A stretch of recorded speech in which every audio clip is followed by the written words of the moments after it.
तो hello student, welcome back again to concept zone. Concept zone YouTube channel पे आपका स्वागत है। आज हम स्टार्ट करने वाले हैं मौर्यन एम्पायर का जो सेकंड रूलर है हमने बिंदुसार, उसके बारे में आज पढ़ेंगे। लेकिन उससे पहले मैं आपको बता दूं, मैं पूरा लेक्चर हिंदी और इंग्लिश दोनों में पढ़ाने वाला हूं, तो हिंदी वाले भी देखते रहें और प्लीज इंग्लिश वाले भी देखते रहें। लेकिन इसी के साथ मैं आपको थोड़ा सा ये नोटिस देना चाहता हूँ कि अपने जो एग्जाम आने वाले हैं आरबीएससी के लिए जो अनाउंस कर दिया गया है क्लास 10 के लिए, वहां पर ये एसएसटी का जो लेक्चर है ये बहुत काम आएगा। यहाँ पर आप हिस्ट्री के अंदर इसको काउंट कर सकते हैं चैप्टर 1 के लिए। प्लस अगर आपके यहाँ पर मैथमेटिक्स की प्रॉब्लम आ रही है, मैथ्स अगर आप पढ़ना चाहते हैं, तो मैथ्स के लिए हमारे एक सर हैं, डायनेमिक सुपर एकेडमी नाम से अपना चैनल है, डायनेमिक सुपर एकेडमी नाम से चैनल है। यहाँ पर मनीष सर आपको पढ़ाते हैं। अगर आप में मैथ्स में कोई भी डाउट है तो प्लीज आप इस चैनल को फॉलो कर सकते हैं, मैं लिंक डिस्क्रिप्शन में दे दूंगा।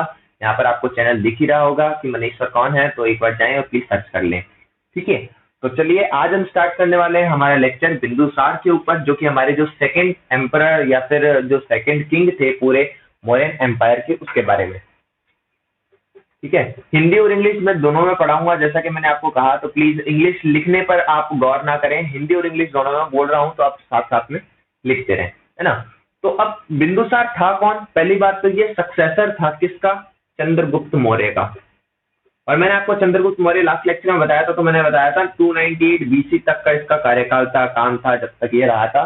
उसके बाद ये श्रावण बेलागोला में चले गए थे, वहां पर उन्होंने संलेखन के थ्रू यानी कि एक फास्ट रखकर क्या कर दिया था, अपने जो प्राण है एक तरीके से अपने डेथ को प्राप्त किया था। ये बात आपको क्लियर हो गई होगी। अब यहाँ पर क्या है कि इन्होंने किस चीज का, कौन से रिलीजन को फॉलो किया था, आपको पता होगा आई थिंक, कि इन्होंने जो है वो जैनिज्म को फॉलो किया था। किसको फॉलो किया था? जैनिज्म को। लेकिन अपने जो ये आगे आएंगे अशोका, अशोका ने किसको फॉलो किया था? बुद्धिज्म को फॉलो किया था। ध्यान रखें, दादाजी जो है वो तो जैनिज्म वाले निकले, और जो पोताजी हैं यानी कि अशोक जो आएंगे अगले, वो है जैनिज्म, सॉरी बुद्धिज्म के। यहाँ पर लोगों को काफी सारी प्रॉब्लम होती है, तो मैं आपको यहीं पे थोड़ी सी क्लियर इसलिए करना चाहता हूँ। तो ये जो बिंदुसारा है ना, तो ये एक महान एम्परर के बेटे भी हैं और एक महान एम्परर के पापा भी हैं, मतलब पिताजी भी है, फादर भी है। तो इसे सन ऑफ फादर भी कहा जाता है एंड फादर ऑफ सन भी कहा जाता है। इसका मतलब क्या हुआ कि भाई एक महान बाप का बेटा यानी महान पिता का बेटा, या फिर एक महान पुत्र का पिता, ये दोनों ही कहा जाता है, क्योंकि ये दोनों के बीच के अंदर एक कड़ी का काम कर रहा है। ठीक है, इसके अलावा मैं आपको थोड़ा सा और एक्सप्लेनेशन दे दूं। इसके अंदर क्या है कि अपने जो तारानाथ ने इन्होंने बताया है कि इन्होंने लगभग 16 किंगडम्स को जीता है। लगभग 16 किंगडम्स को इन्होंने विजय हासिल की थी, कॉन्क्वेस्ट किया था इन्हें। कॉन्क्वेस्ट मतलब विजय हासिल करना, जीत लेना, है ना। तो ये कॉन्क्वेरर रहे हैं कितने? 16 किंगडम के। प्लस इनके अगर मैं थोड़ी सी फैमिली बैकग्राउंड के ऊपर जाऊं तो इनके 16 लगभग 16 वाइफ्स थी, 16 पत्नियां, और लगभग अप्रोक्सीमेट 101 सन थे। मतलब कितने बच्चे थे इनके? 101 पुत्र थे, जिसके अंदर से मैं अगर कहूं तो एक तो अशोक थे, है ना, एक तो अशोक थे, एक अपने जो है सुशीमा है उनका नाम, वो थे। एक और नाम आएगा आपको थोड़ी देर में, आपको सुनाई देगा नेक्स्ट लेक्चर के अंदर, तिष्या का। एक ये थे, ये सबसे यंगेस्ट थे, है ना, ये मैं आपको बता दूं। और जो अशोक है वो शायद सेकंड नंबर पे थे, है ना। इनसे ऊपर थे सुशीमा, है ना। तो 101 पूरे चाइल्ड थे इनके, ये बात आपको क्लियर हो गई होगी। चलिए, अब जो इनके डिफरेंट डिफरेंट जो नेम्स हैं, मैं उसके ऊपर थोड़ी सी बात कर लेता हूं कि भाई किस किस नाम से इसको जाना जाता है, किस किस लैंग्वेज के अंदर कहाँ कहाँ पर इसका जो मतलब एक तरीके से एविडेंस है, उसके ऊपर मैं बात कर लेता हूं। तो पहला नाम इनका है अमित्रोचैट, हिंदी में कहते हैं अमित्र घात, है ना। ऐसा क्यों कहा जाता है? एक तरीके से दुश्मनों के बारे में, मतलब जो अपने एनिमीज है ना, दुश्मनों के बारे में कहा गया है कि दुश्मनों का एक तरीके से दुश्मन या फिर विनाशक, है ना, जिसको आप कहते हैं डिस्ट्रॉयर भी कह सकते हो या फिर वेस्टर भी कह सकते हो, वेस्टर ऑफ एनिमी। इंग्लिश में कहोगे वेस्टर ऑफ एनिमी, और हिंदी में कहेंगे दुश्मनों का विनाशक, है ना, इनको कहा जाता है। ये किसके अकॉर्डिंग है? ग्रीक्स के अकॉर्डिंग। है ना। ग्रीक्स के जो स्कॉलर हैं, ग्रीक के जो लोग हैं जिन्होंने इसके ऊपर मतलब अध्ययन किया है, जो बताया है, तो ग्रीक स्कॉलर के अकॉर्डिंग ये क्या है, ग्रीक वाले जो लोगों के अकॉर्डिंग ये क्या है, अमित्रोचैक्स है, अमित्रघात है, लिस्ट ऑफ एनिमी है, ठीक है ना। दूसरा एक और इनको नाम दिया गया है सिंहसेन, हिंदी में कहते हैं सिंहसेन, है ना। ये भी कहा गया है इन्हें। ये किसके अकॉर्डिंग कहा गया है, ये जैन टेक्स्ट के अकॉर्डिंग है। किसके अकॉर्डिंग, जैन टेक्स्ट के अकॉर्डिंग, जैन के जैनिज्म के अंदर जो लिखा हुआ है टेक्स्ट, उसके अकॉर्डिंग इन्हें सिंहसेन कहा जाता है। एक नाम और दिया गया है इन्हें, एक नाम और दिया गया है भद्रसार। क्या दिया गया है, भद्रसार। भद्रसार किसके अकॉर्डिंग दिया गया है, वायु पुराण के अकॉर्डिंग, वायु पुराण। वायु पुराण में इनका नाम क्या मिलता है, भद्रसार मिलता है, ठीक है ना। तो ये इनके कुछ निकनेम्स कह सकते हो आप कि भाई बिंदुसार को किस किस नाम से जाना जाता है, एक अमित्रोचैक्स यानी कि अमित्रघात के नाम से, सिंहसेन के नाम से, प्लस एक नाम और है वो है भद्रसार ना। अब यहाँ पर भद्रबाहु भी आएगा और भद्रसार भी आएगा। भद्रबाहु जो है वो आगे अपन चेक करेंगे, मतलब आगे अपन पढ़ेंगे, जो बुद्धिज्म के जो अपने हैं शरणार्थी है, जो पिलग्रिम्स है, उनके ऊपर नाम आएगा, वो आगे अपन देखेंगे। जो जिसके इन्फ्लुएंस में आकर अशोक ने ना मतलब बुद्धिज्म को फॉलो किया था, वो भद्रबाहु है, ये भद्रसार है, दोनों में डिफरेंस है। एक नाम और आएगा जो एम्बेसडर के लिए मतलब रिलेट करता है, वो मैं आपको बताऊंगा।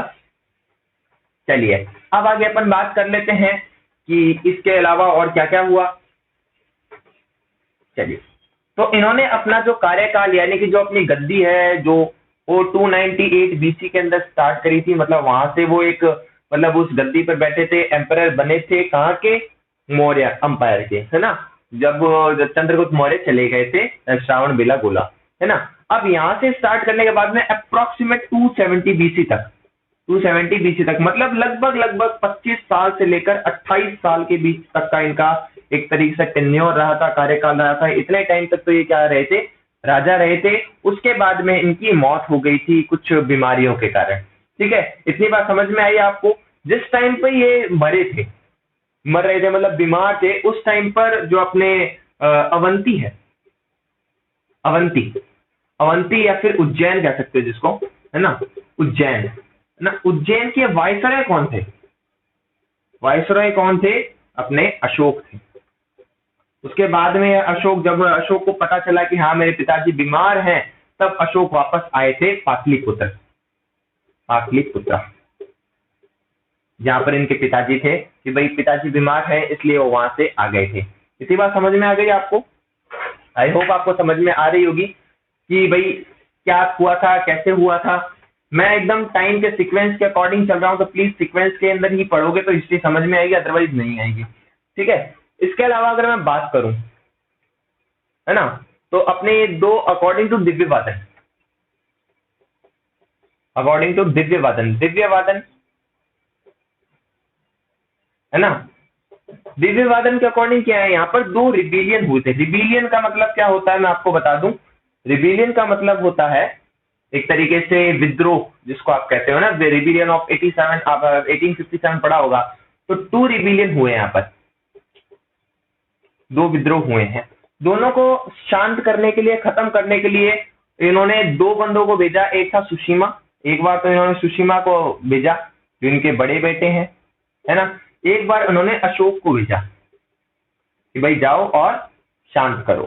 तो 2 अपने जो विद्रोह हुए उनको इन्होंने सेटलमेंट किससे करवाया, इन 2 पर्सन्स के अकॉर्डिंग करवाया, है ना। तो अब आपको समझ में आ गया होगा कि भाई कौन कौन से पर्सन्स हैं और मतलब क्या क्या लाए करता है, इस बिंदुसारा से रिलेट करता है। एक तरीके से मैं ये कहूंगा बिंदुसारा एक ऐसे एम्परर थे जिन्होंने अपना जो एम्पायर है वो नॉर्थ से काफी हद तक बढ़ा लिया था, है ना। इसके अंदर मतलब एक्सपेंशन है जो अपना इसका मौर्यन एम्पायर का, वो बहुत अच्छा हुआ था बिंदुसार वाले टाइम पर। इतनी बात आपको समझ में आनी चाहिए। तो मैं आपको इन शॉर्ट फिर से एक बार बता रहा हूं क्या हुआ। 298 यानी कि 291 बीसी से इनका कार्यकाल शुरू होता है, टेन्योर शुरू होता है, 270 तक का इनका काम चला था।